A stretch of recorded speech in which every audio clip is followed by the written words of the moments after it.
Rejection की बात करें टिश्यू प्लांटेशन की रिजेक्शन की। क्रोनिक रिजेक्शन हमारे पास कैसे होता है? इसमें हमारे पास क्रोनिक रिजेक्शन में हमारे पास टिश्यू की प्रोग्रेसिव लॉस होती है। जो टिश्यू है जो ट्रांसप्लांट हो गया है उसकी प्रोग्रेसिव लॉस ऑफ ग्राफ्ट होता है। Slowly and slowly up two months से लेकर ईयर्स तक प्रोग्रेसिवली वो टिश्यू का लॉस होगा, तो उस कंडीशन का नाम है chronic tissue rejection.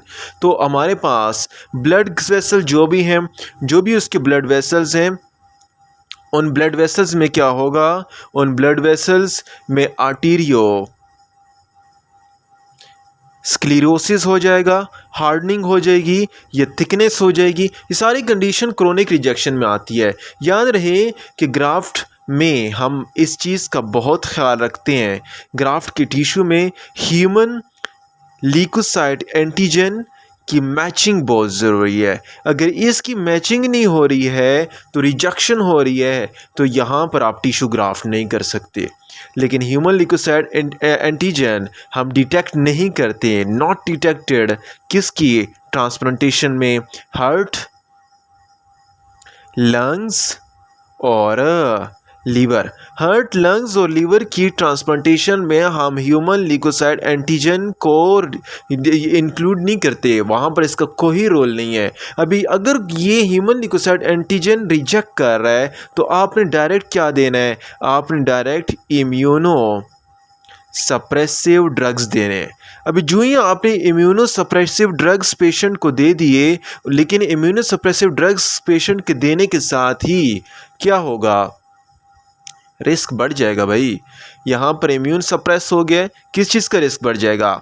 एप्स्टेन Barr virus का, ह्यूमन पेपिलोमा वायरस का और स्क्वेमस सेल कार्सिनोमा का।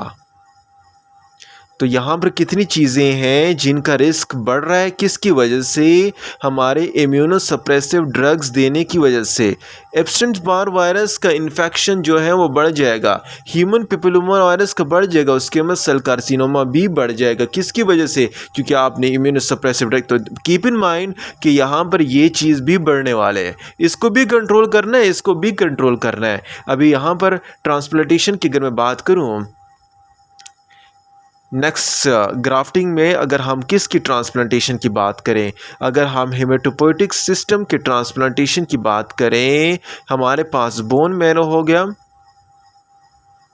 हमारे पास हेमेटोपोइटिक सिस्टम, इसकी ट्रांसप्लांटेशन की बात की जाए तो हमारे पास क्या आता है? हमारे पास बोन मैरो की ट्रांसप्लांट होती है। किस में? अगर किसी पेशेंट को क्या है? बोन फेल्योर है। अगर कोई पर्सन बोन फेल्योर है, किस में? ए प्लास्टिक एनीमिया में, या उसको ए प्लास्टिक एनीमिया है या उसे सिकल सेल एनीमिया है। Sickle cell aplastic anaemia,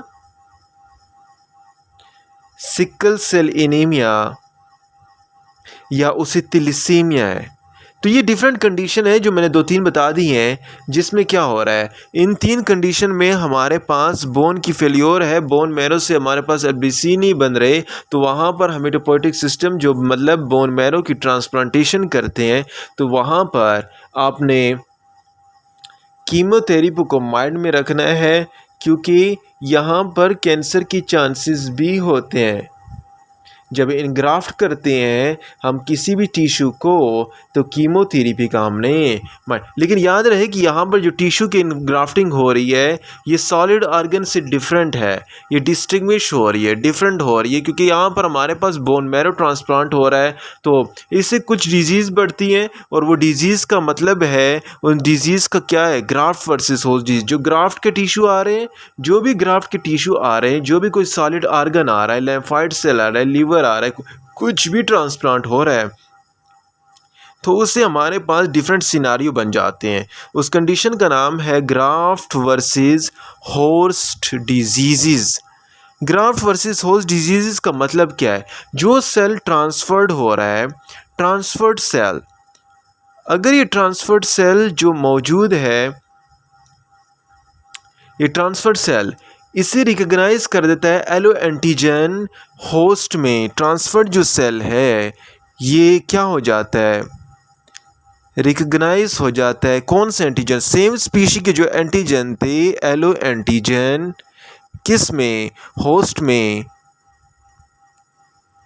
हमारे पास होस्ट में एलो एंटीजन अगर इसे रिकॉग्नाइज कर देता है कि ये तो ट्रांसफर्ड सेल है, ये तो ऑपोजिट बॉडी सेल है, अगर मैचिंग नहीं हुई है तो ये होस्ट सेल की एंटीबॉडी डायरेक्ट ट्रांसफर्ड सेल की एंटीबॉडी डायरेक्ट किसी होस्ट के टिश्यू को क्या कर दी है, अटैक करती है। जो ही अटैक करती है यहाँ पर कॉम्प्लिकेशन बढ़ जाती है और कॉम्प्लिकेशन बढ़ने के साथ ही हमारे पास क्या आ जाती है, ग्राफ्ट वर्सेस होस्ट डिजीज आती है। देखिए डोनर में क्या है, डोनर के सेल आ रहे हैं, डोनर के अंदर डिफरेंट सेल होंगे, अपने CD4 सेल हैं, अपने CD8 सेल के भाई हैं, तो ये डायरेक्ट क्या करेंगे, इन्फ्लेमेशन काज करेंगे, किस में, इन्फ्लेमेशन के साथ किलिंग करेंगे रिसिपेंट सेल में।